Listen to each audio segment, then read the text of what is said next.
All right, here we go. 3, 2, 1, go. Oh my gosh. What is going on, everybody? Welcome back to another video. Got something pretty exciting today. So we have the new acceleration boost from Tesla. You can pay $2,000, drop your 0 to 60 time by half a second, which is pretty sweet. Some people think it's a great deal. Some people think it's a ripoff. This update for your car is only available at this time for the non-performance all-wheel drive Tesla Model 3. So I had a subscriber message me and say, hey, I have the all-wheel drive and I bought the boost. Do you want to race? Basically, do you want to compare the two cars? And I said, heck yeah, let's do it. So we're going to compare the all-wheel drive plus. Before we get there, thank you to my newest patrons, Nicholas, Matthew, and Steve. You guys are the best, and now you're in the frunk, so thank you for that. We are in Michigan. It's pretty cold here. It's in the mid-30s, and if you're not aware, the batteries perform best in two conditions: if they're full or close to full, and if they're warm. Now, really anything above about 60%, you're gonna get pretty much the full performance. So I'm actually running over to pick up a drone just for this video. So what we're gonna do, we're all gonna do a bit of driving to warm up our batteries and our tires. We are also all going to go to the supercharger, and we're gonna all get up around 90 or more than 90%, and then we're gonna meet at this strip of concrete that I have, but I'm hoping there's enough room for two cars side by side. I think there should be two cars, but this person does have a draggy that they're gonna bring along, which, if you're not familiar, is a little device to accurately measure 0 to 60 times. Now, both the all-wheel drive cars have the standard Aero wheels. I have my caps on, but I think we're both gonna have our caps off for this. So I've got a decent amount of driving to do. I'm gonna do all this driving. I'm gonna go supercharge, and then we'll meet at the spot. Hopefully there's not too much wind noise. Today we are looking at the new boosted acceleration of the Tesla Model 3 right here. This is the all-wheel drive with the boosted acceleration. On this side is my car. I have the all-wheel drive. I did not buy the boosted acceleration. We are going to measure 0 to 60 times on both, and then we're going to actually compare how fast these cars are by driving next to each other, going 0 to 60, and seeing how much faster this all-wheel drive with the boosted acceleration really is. So let's first check out the new setting so you can see how you have this upgrade. So the only way you can tell if you have this upgrade is you go into driving, and under acceleration, instead of chill and standard like I have, the upgraded car is going to have chill and sport. It's going to say sport here. So you can see that I have no dots here for my regen. I'm at 88%. My battery is nice and warm. My tires are warm. I've done a lot of driving. He has also done a lot of driving. We're coming from pretty far. You can see here it says chill or sport versus my car says chill or standard. And then I do want to show you guys really quick. This is just a dual motor long range. The owner did some upgrades so it looks like a performance. We got the spoiler and some other stuff, but just wanted to show you that. All right, so we're getting ready here. We're just going to do a 0 to 60 really quick with just the new upgrade. We have on the windshield there, that's the draggy device and the phone connected. So we'll see the time here. All right, we're stopped, and whenever you're ready. Oh my gosh. Oh, dude, that really feels like the performance. Oh my gosh. I'm so surprised by that. Oh, because of course, and we're at 75% actually, 74%. So I'm used to the acceleration of my all-wheel drive. And we can see down here, you can send me a screenshot of this too. Does it say uphill or anything? It doesn't say. We can just do the opposite direction and then we'll know for sure. Oh. 0.18.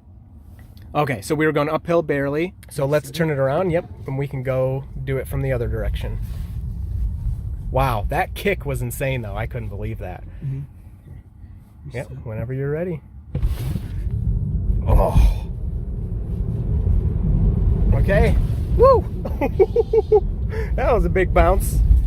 Wow, all right. And the draggy's off. It's too much power. It's too much power. Okay, what do we got? You're just gonna send me a screenshot. This time was 3.89 seconds. So that's really good. All right, thank you. All right, let's do, you wanna compare cars? Sure. All right, let's do it. Okay, so now we're in my car, just the standard, no upgrade, and we got draggy. We're gonna see what the 0 to 60 is. Ready? Yeah, the punch is not even close to the same. So I hope I made it to 60 for you. No, you didn't. I didn't? No. Oh, I stopped it too early. Crap. What did it say? 0 to 30 was 2.14. All right. That's a pretty big difference. My car was doing between 1.75 to 1.9. Okay, so we can compare that to the 0 to 30. Is for the upgrade is 1.7-ish, and for mine was 2.1-ish. So yeah, 0 to 30, that's a huge difference there. Yeah, I think most of it's going to be in that low end is where we're going to see it. Another interesting thing would be to see you know, highway performance, and we don't really have time for that, but if you, like, we're both going 70 and we both step on it, I don't know how, you'd really need a closed course for that. And to see if, you know, the upgrade would pull away or not, I would guess not, but I don't know. Ready? Ready. Okay. All right, and here we go. 0 to 60 for the all-wheel drive, no upgrade. That doesn't feel the same at all. Not nearly as impressive. And the draggy goes again. And the draggy is still not powerful enough for this car. Corrective steering. I wasn't going off the road. What are you talking about? All right, what do we got? 4.51. All right, 4.51. Pathetic. So 4.51 for me. So the upgraded car on its first run versus my run here, it was half a second faster. And of course, it's not, you know, a controlled course. It's not perfectly flat, and it's a little cold out. But there you go. There's a half second right there. And actually, the upgraded one was doing some faster runs than that even. All right. I didn't set up my camera outside, but let's line up, and we'll do you know, whatever, close enough. All right, here we go. 3, 2, 1, go.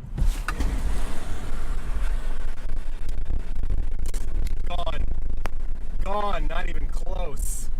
All right, ready? Okay, here we go. 3, 2, 1, go. Oh, I took off before him, and look at that. Oh, he beat me. I took off before him, and he ended up passing me. Okay, that's pretty sweet. All right, we're gonna go. 3, 2, 1, go.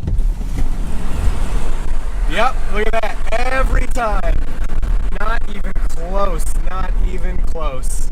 Oh, that's pretty awesome.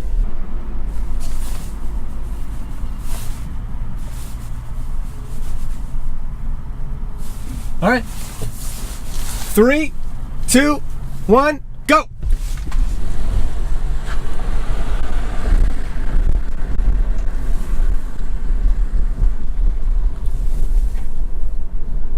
Okay, so I didn't really do an outro for this. We just kind of finished up and left. But here are some screenshots of some other times he got. He did some more testing on his own, and the car is really impressive. I gotta say, the kick you feel is very comparable to the performance version. I've only been in the performance version one time, but I did not forget it. It's really powerful. And I could even see while editing this video, you can just tell from the footage how different it looks as you kind of accelerate. You can hear that I step on the pedal and my car just kind of starts going. And don't get me wrong, it's still a really fast, powerful car, but it just doesn't compare to this upgrade. I did want to make a couple things clear. Of course, we're not professionals. We didn't do this on a closed course. I actually did contact a racetrack to rent out a space to do 0 to 60s on, and they said it was going to cost me $2,500. So yeah, that's a little too expensive. Both of our cars, besides the update, were exactly the same. All-wheel drive. We had the stock 18-inch original tires from Tesla. My car has about 27,000 miles. His car has about 17,000 miles. So my tires do have a little bit more wear. And of course, in some of the shots, you can see that we are not perfectly lined up. But we did our best, and you can still see the comparison pretty easily, especially my first draggy time, the 4.5, and his first draggy time, the 4.0. I mean, right there, that's exactly the half second off in the exact same conditions. So if this is something you're into, if you're into performance, I think it's worth the money. Now, I still personally am not going to buy it. It's a lot of money, and I already spent a lot of money on this car. But if that amount of money isn't that big of a deal to you, or you're really into cars, this is a hobby for you, I could totally see people dropping the money on this because it is really impressive. So thanks for watching this one. If you have any questions, leave them below, and I will get back to you down in the comments, and you will see me in the next video. And congratulations again for making it this far. I do a new thing with my videos now. At the end, I take a random comment from the past and I post it here and I answer it for you. So let's check out that comment. Okay, this comment is Elon Musk. Batteries. He's okay. Let's do another one. Okay, I think this is a good one that's relevant to the video. By the way, did Tesla used to send out updates like this for free? Examples: range boost, better acceleration for S and X. Yes and no. Of course, we get free updates to our cars all the time. There's actually a new one that Elon just tweeted that's coming out that said full self-driving sneak peek, whatever that means. And in those updates in the past, we have had power increases, speed increases, the little 5% here and there, at least for the Model 3. But also in the past, you could buy a Model S that was a 75 kilowatt hour battery that was software locked to 60 kilowatt hours. And then at any point in the future, you could pay Tesla and say, hey, I actually want that extra battery capacity. You send them the money and then they unlock it for you. So very similar to what we're seeing here. So of course, I think we will continue to get free updates in the future. But at the same time, I think we will see more of these little things that you can buy from Tesla to make your car better. It's not the first car with options, on the one hand, but on the other hand, it is kind of weird that the car is capable of it and they're just locking it. I personally don't mind all that much. The car is what it is when I bought it. They didn't have the stealth performance. This is still slower than the stealth performance. But I know a lot of people are concerned that this is just going to kind of go crazy and you're going to have to pay for every little thing. There have been examples of like, oh, if you want faster charging at the supercharger, you have to pay for it. And I guess it's possible, but I don't really see it happening. But that's just my take. Let me know what you think about that, if you're concerned or you don't think it's a big deal. All right, thanks for watching. See you next time.